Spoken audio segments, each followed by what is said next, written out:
Today we're looking at a case that has the highest amount of fans per dollar, if that's a metric we can use, and its high airflow. This is a budget case. It's about $70, the Montech X3.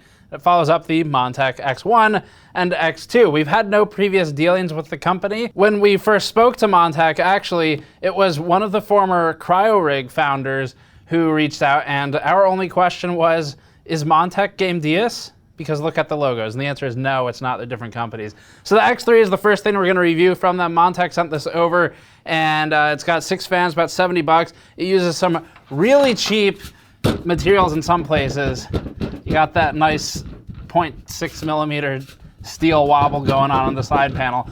But other than that, it's a budget case. Before that, this video is brought to you by EVGA's new keyboards. EVGA's new Z20 and Z15 RGB optical mechanical gaming keyboards have abundant RGB LEDs and programmable macro keys on the left side of the keyboard. They also have a sensor to detect and turn on the LEDs when you're in front of the keyboard and turn them off when distant, offering a unique feature for keyboards. The keyboard claims a 0.5 millisecond response time and 100 million keystroke lifespan.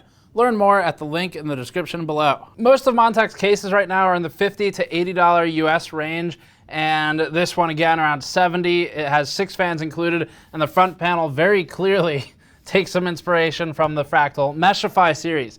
Cooler Master's TD500 also took some inspiration from the Meshify series, but both the TD500 and the Meshify series in general have been good performers. Now, the original Meshifys didn't come with enough fans to be good out of the box, but they could certainly be made to be good performers if you bought a couple. In this instance, you're probably not going to be buying fans, and it doesn't make any sense to buy fans to replace the ones that are in here. Every fan slot is filled except for the 2 most pointless ones that we'll talk about later, and given that this is the reason you're buying the case, if you wanted better fans, then you should just buy a different case. So hopefully that kind of sets the tone for what this is meant to be. Montech hasn't been as shameless as some companies with taking inspiration from Fractal, because it's not using literally the exact same geometric pattern like some of the companies do, but it's still inspired. The front is a relatively fine mesh. There is ventilation on the sides and there's a hole on the bottom, but the side ventilation's functionally useless because the fans are attached to the front of the chassis, and therefore they are sticking out past the majority of this side gap. So it doesn't really do a whole lot. We'll talk about that more later as well. So like the Meshify C and the Meshify 2 Compact, the X3 is almost as small as it can possibly be while still maintaining ATX compatibility. So in this case, as you can see if we rotate it, we've lost all front end clearance for excessive drive cages. Obviously, water cooling doesn't make any sense in this case, but isn't supported really anyway. And so the end result is they've shortened it. So it's not just reusing tooling from old cases that used to have 5 1/4 bays, it's actually shorter. And this is a trend that we saw really starting with the Corsair 220 series, 220T, and it seems to be continuing. Because of this, component clearance does need to be checked a little more carefully than in most cases. Absolutely check the clearance on the tower cooler. We're close. It fits, but it's about the tallest thing you can fit. And you'll also want to check the clearance on video card. ATX fit, we didn't have any issues installing it. You might want to consider micro ATX just for a little more working space, or an SFF power supply to have some more space for the cables, especially if you're going to put hard drives down there in the bottom. We'll talk about that too. All right, let's get started with the build notes, then we'll go through thermals. It's going to be the most important section for this one, and we'll talk about value. Those 6 stock case fans, the 3120s and 3140s, required some obvious compromises to land at this price point. Every case fan is powered by a 4-pin Molex connector, only and exclusively. It's not uncommon to see case fans that can either be powered by Molex or by a standard fan connector, but it's pretty rare these days that we see fans that only have a Molex connector unless they're the cheapest possible fans, which seems likely here. All 6 fans are daisy-chained together out of the box in true Molex centipede fashion, just like CyberPower, with an additional 3 plugs stuck on the end that we'll explain in a moment. Plugging in even one Molex connector is painful, so being on the assembly line for a case that has 6 of them seems like some form of cruel and unusual punishment. We measured one of the 140mm fans at about 1,000 RPM and one of the 120mm fans at 1180 RPM. With no way to control the fan speeds, these are approximate speeds that the fans will spin at all times. We ended up using an external tachometer for the measurement because there's no way to do it obviously through software. The front fans are attached to the outside of the chassis, which is an interesting choice. This does reduce the chance of dust entering through the unfiltered holes on the sides and the bottom of the front panel, but it also calls into question why those holes are present in the first place, if not for ventilation. Fan screws must be accessed from the interior of the case, which is difficult in an assembled system, especially with the bottom mount crowded by the power supply shroud, the power cables, and the hard drive cage. There are 3 distinct fan mounting locations at the front, so the fans aren't freely positionable. As with the other budget airflow cases like the Vantex P400A, or budget-ish anyway, the X3 has no filter at the front of the case, instead relying on the mesh front panel itself. This improves airflow, and it lowers the cost at the expense of a little bit more increased vulnerability to dust, but this is an approach that we've praised overall with cases like the P400A because you get most of the dust coverage, but all of the airflow, or very close to it. The case fans are all RGB, but the lighting is fixed and non-addressable. Montech is open about this in its product listings, but rainbow-colored thumbnails are visual shorthand for this case has addressable RGB lighting, so there may be some disappointed customers if you're just going on the photos of the case alone. To be completely clear, each fan contains red, green, and blue LEDs, which do not change color and are not animated in any way. In a 4-pin Molex header, 1 pin is 12 volts, 1 pin is 5 volts, and the other 2 pins are ground. Molex also can do more current than SATA, so it does have uses. Of course, if you'd like a quick reference for the pinout for Molex and other cables, you can always grab one of our mod mats on store.gamersnexus.net, where we've got a lot of different pinouts on the mat for quick reference material while you're building systems if you ever need to do any work with the pinouts. Most of the devices that still use Molex, so pumps and fans, make use of the 12-volt line, and all of the fans in the Montech case do indeed run on 12 volts. Montech has also made use of the 5-volt line, though, dedicating it to the fan LEDs in an extremely creative way. The extra 3 plugs at the end of the daisy chain have 2 wires running out of them, extending the 5-volt circuit up to a toggle switch in the front I/O. Pressing the switch opens or closes the circuit, disabling or enabling the LEDs. It's a simple and efficient solution, but that could also be rephrased as extremely cheap. The other adjectives also apply. A big part of Montech's X3 value is in its 6 stock fans, and therefore it makes very little sense to remove or replace those fans upon purchase. If you replace the fans, you should have spent the extra money on a better case instead, like a Mesh Phi 2 Compact. This leads us to some related conclusions. First, the top filter should be removed in most instances. The stock top exhaust layout is here to stay, and the filter, if it does anything, will trap dust inside of the case, not out of it. Secondly, this is not a good case for liquid cooling. The stock fans aren't powerful enough that we'd recommend pairing them with a radiator, and we've already said that replacing the fans defeats the purpose of the case anyway. This enclosure is geared towards budget air-cooled builds, and that's completely fine as long as you're aware of what it's trying to be. Perhaps to its credit, Montech doesn't mention liquid cooling anywhere in its marketing materials or specs.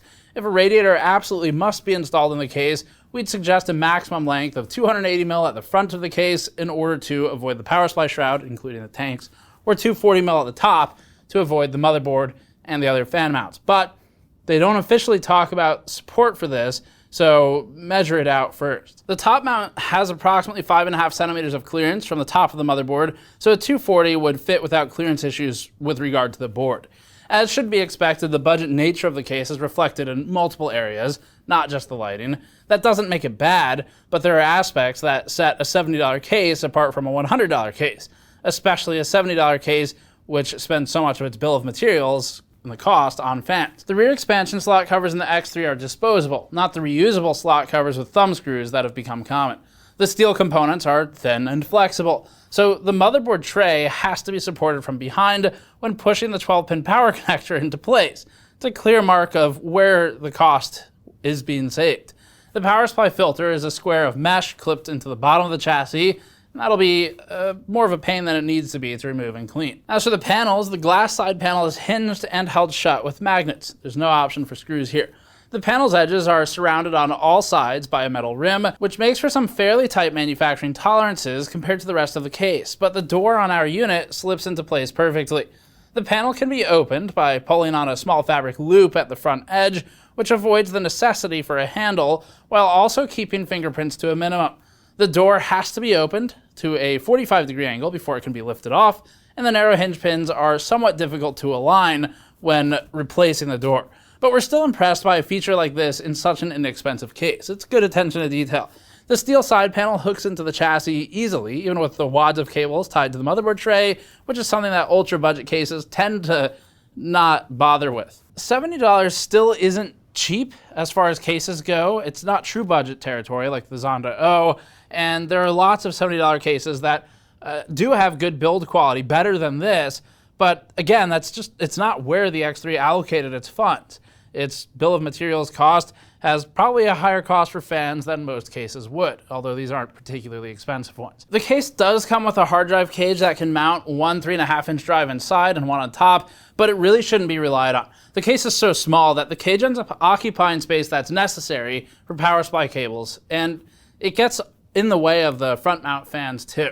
There are two 2.5-inch mounts behind the motherboard tray, and those are probably your main candidates for system storage other than M.2, obviously. The motherboard tray is entirely flat with 2 centimeters of clearance from the side panel across its entire surface. This was adequate for our test system, but bulkier cables may present a problem. There are plenty of tie points on the rear of the motherboard tray, but Montech doesn't include any Velcro straps or even any spare zip ties, so we had to use our own. Not a big deal. The tie points on either side of the cable cutouts along the motherboard edge are positioned so that Velcro straps can be wrapped through 2 at a time, and some zip ties were pre-installed, to Montech's credit, but they weren't trimmed and one was already broken and loose in the case when we received it. As for the PSU shroud, it's so close to the surface of any ATX PSU installed that the cutouts in the shroud at the bottom edge of the motherboard don't really have sufficient clearance to fit most connectors. So it would be easier to work with a smaller PSU. There are two 120mm mounts on the surface of the power supply shroud so that the fans can be attached to the top. This is a cool feature and we like to call attention to it in cases that have it, but these mounts are of limited usefulness.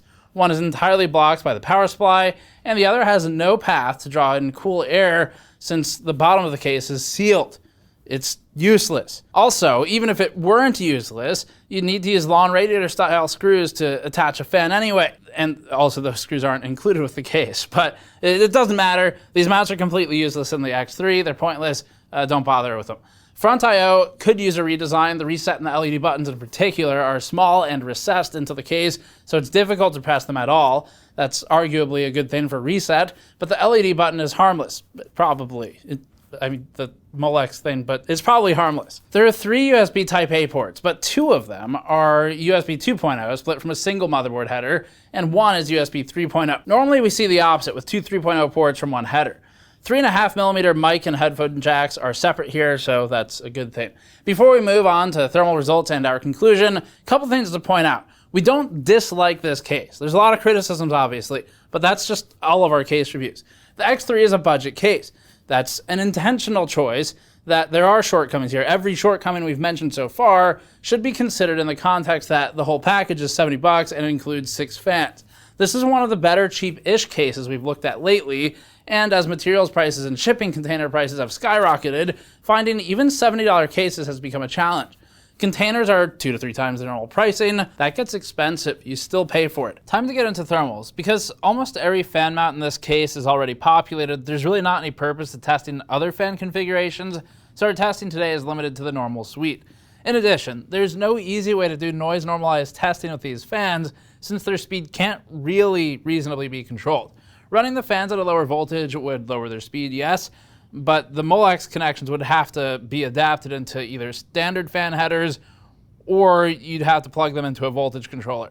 So that's outside of the scope of this review. The X3 gets a did not finish for noise normalized testing because it's very unlikely a user would reasonably reduce the speeds in this case. In CPU torture testing, the CPU averaged 47 degrees Celsius above ambient. Removing the front panel brought this down to just 43 degrees above ambient, so a 4-degree difference is typical of mesh-fronted cases with and without the panel. Even the most open front panel design obstructs airflow to some degree.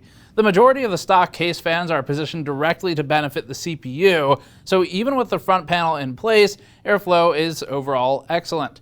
The CPU average of 47 degrees positions the X3 strongly alongside the stock Meshify 2 Compact and slightly cooler than the P400A's 48 degree average, but it's warmer than the 7000D airflow at 46 degrees. It's also a couple $100 cheaper. This isn't the incredible game-changing chart topper that some people might expect just based on the number of fans, but that's not really the point. It's $70 and it's performing pretty well. And also, these fans aren't that high end.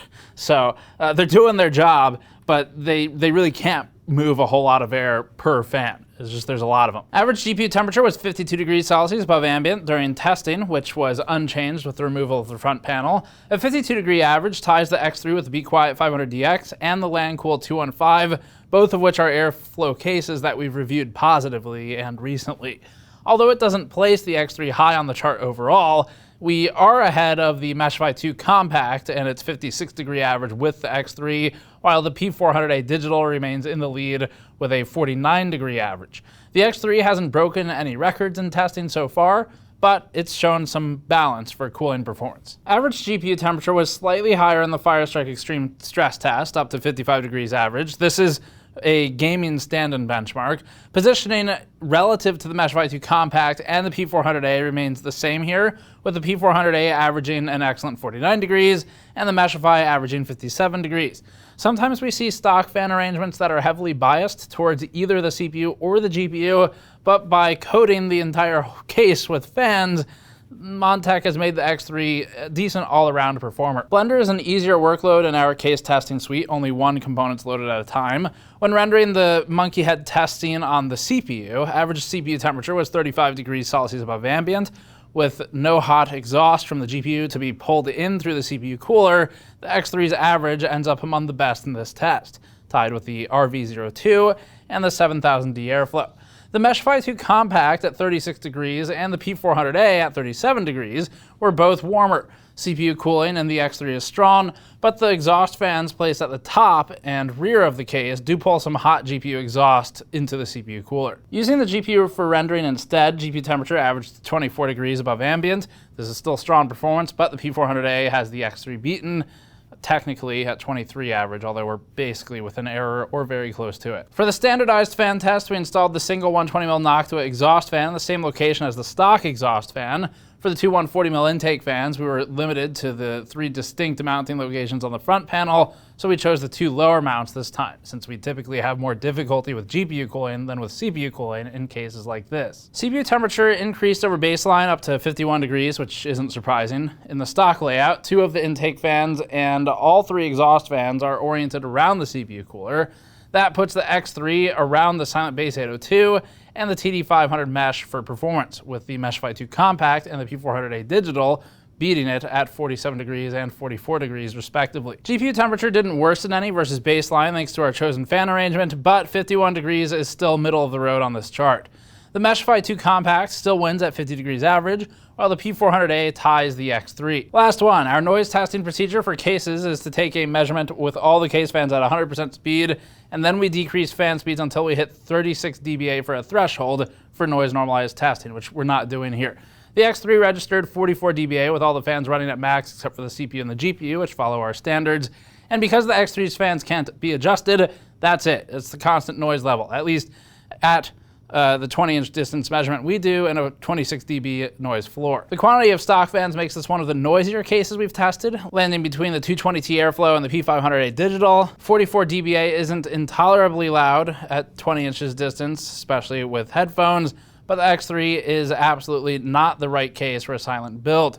We also noticed some occasional strange turbulent noise that sounded as if the case fans were fluctuating in speed, but the fan speeds were constant when we measured it with a tachometer. So the Montech X3 is competitively priced. It's about the lowest you can get with this kind of fan airflow configuration right now. Back to the build section, part of that is because of container prices, part of it's because of price of metal and other components, and just global logistics in general. So the container price is going up so much. When you're shipping something that's a large empty box, a thing that stores things inside of another thing, that would be the container. The container containing the boxes contained on the pallet, containing the cases. When you're zooming out that far, the dimensional weight gets to be really high for not a whole lot of actual weight. You're using a lot of a container for not a lot of product, and because the container space prices, you either rent the whole container or you're paying for part of it, are so high right now compared to normally, the end result is that it's hard to get cases that are cheap without either chewing away so much of the margin that the companies have to raise the price, or the companies just eat some of the loss of margin if they had enough to begin with to still profit a little bit. So that's part of the explanation for why there's been a bit of a dearth of cheap cases lately. Now this one, we think some of the best competitors to consider, and most of these are going to be at least a little bit more expensive, it's going to be $10 to $30 more on average, would be something like the 500DX by Be Quiet. The LandCool 215 was the closest price to this one. It's fluctuated a bit lately, but the LandCool 215 is another class of build quality compared to this, and it comes with overall better quality components, but it is a little bit more expensive. That's probably the closest consideration we'd give you, though, if you want to step up a little bit in spending. The TD500 is another one to look at. It does get into the expensive territory relatively, and the P400A Digital used to be relatively close to this in price as well, within 20 bucks or so, but lately has been fluctuating. So those are the ones to look at: P400A, 215, TD500, and things of that nature. The Mesh-Fi Compact is a good case as well. But ultimately, the X3's advantage over all of these cases is that it's available for its MSRP of $70, while it's difficult to even find the LandCool 215 for less than $85 at the time of writing. There are downsides to the low price. The fans have only one speed, the LEDs aren't addressable, there's a centipede inside of it, and the case isn't exactly built like a tank at 5.4 kilograms total. So compare that to the nearly 20 kilograms 7000D we reviewed recently, you start to see where some of that cost difference adds up. Price is a compromise that Montech has handled well with the X3, but you do get what you pay for. Liquid cooling isn't something you should be doing with this case for a lot of reasons. One of them is these fans really shouldn't be paired with a radiator. They don't have enough static pressure to push through efficiently. And most closed-loop liquid cooler, every closed-loop liquid cooler that's relevant right now comes with its own fans, and all of those are going to be better than the fans in this case. So once you're in that area, you're buying a CLC, like an AIO type of cooler, and putting it in a case, and you're taking fans out of here to do that, you might as well buy a better case, like the Mesh-Fi 2 Compact or something, and put it in there instead. Oh, and the 4000D Airflow actually by Corsair is another great one that you should look at. It's in the $80 to $90 range on average. So the case then, the X3 overall, it's good for the price. It's a good budget case. At $70, we're fine with it. And if you want a higher airflow, higher performing relatively case that's cheaper, then this is a good option. Just be aware that it has downsides, and the build quality is not that high. So if you really care about the actual feel of the case, and you care about the mechanical elements and how much effort has gone into the mechanical elements of the case, as in the physical assembly, the quality of assembly, the rigidity or the structural quality of it, and even small stuff like grommets, rubber grommets, which it doesn't really matter to us, but if you care, they're missing here because it's too cheap to add everything. So if you care about all that stuff, physical quality and the feel of the product, then don't buy this case. You're not going to be that happy with it. But if you're just looking for affordable airflow and good for performance, gets the job done, then this is one of the better ones we've looked at lately, and we're fine with recommending it for that type of user. Just be aware of which of those you are and buy appropriately. So that's it for this one. It's a good start for Montech on our channel. We're pretty tough critics with cases, and we're looking forward to seeing where Montech goes. But that's it for this one. Thanks for watching. As always, you can subscribe for more. Go to store.gamersnexus.net to help us out directly and get something good in return, like one of our mouse mats, mouse pads, mod mats, or other items. Or you can go to patreon.com/gamersnexus to get behind-the-scenes videos, and we just posted a big behind-the-scenes blog post over there too. Thanks for watching. We'll see you all next time.